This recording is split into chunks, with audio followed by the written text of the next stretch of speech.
د عبدالرحمن بابا ادبي مکتب چې دا د تیر درس دوام ده. عبدالرحمن بابا په 1042 هجري قمري کال زیږېدلی، 1128 هجري کال د ده د مړینې کال ده. په پښتو ادب کې د ځانګړي عرفاني سبک څښتن و. د ده سبک دومره مقبول و چې پښتنو له ډېرې مینې نه دی بابا ګڼه او پر ځانګړي ادبي مکتب د ده سبک اوښتی ده. د دې مکتب لیکوال مشهور لیکوال او د رحمان بابا پیروان چې دي هغه یونس خیبري ده، معزوله مومند ده، خوندګدا ده، حافظ الپوری ده، میاں نعیم متیزی ده، عبدالعظیم رانیزی او په لسګونو نور شاعران او لیکوال دي چې هغوی په خپلو لیکنو کې د رحمان بابا پیروي کړې یا د هغه د سبک ځانګړنې یې منلي دي. د دغه سبک اشعار چې دي ساده، روان، د عربي او فارسي کلمو استعمال ډیر لري. د هنري جوړښت له مخې عامه خوښونه لري. د شعر شکلي او معنوي اړخونه چې دي ښکلی جوړښت لري.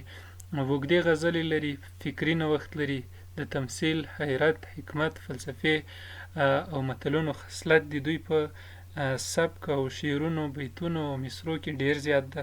له تصوف او عرفان پرته نور اړخونه هم لري، لکه روزنیزه او اخلاقي برخه یې درنه ده. د حقیقي او مجازي مینې ترمنځ پولې یې ډېرې نازکې دي، یا د هر چا د وس کار نه ده چې دغه دوه پولې سره بیلې کړي یا په هغې باندې پوه سي.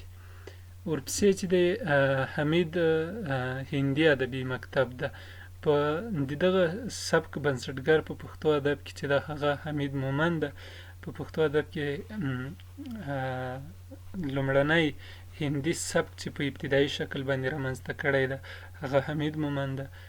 دغه ادبي مکتب له فارسي ادب څخه د ګډ مکاني، زماني، فکري او فرهنګي چاپېریال تر اغېزې لاندې په پښتو ادب کې رامنځته شوی. په 12مه هجري پېړۍ کې د دې سبک بنسټ لکه مخکې مو چې ویل حمید مومند کېښوده او کاظم خان شیدا بیا دغه د فارسي ژبې په شان باندې لوړ حیثیت او مقام ته په پښتو ادب کې رسولی ده. د حمید مومند او شیدا سبکونه له یو بل سره څه توپیرونه لري. هغه توپیرونه دا دي چې حمید مومند یو څه په ساده والي او په ساده ژبه باندې په پښتني اصطلاحاتو مخکې تللی، خو د کاظم خان شیدا شاعري چې ده په هغې کې د فارسي او هندي او نورو ژبو کلمات ډېر کارول سوي، یو څه پیچلي او پرمختللی خیال او فکر لري. خو په ګډه دغه ادبي سبک یا مکتب د هندي سبک او د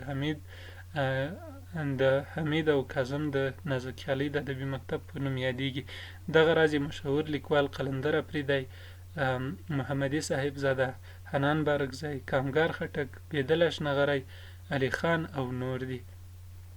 نو دا و د موږ تاسې نننی درس چې د پښتو ادب د منځنۍ دورې د سبکونو ځانګړنې او دغه راز د کلاسیکي دورې ته ځانګړنو ته ځانګړی شوی و.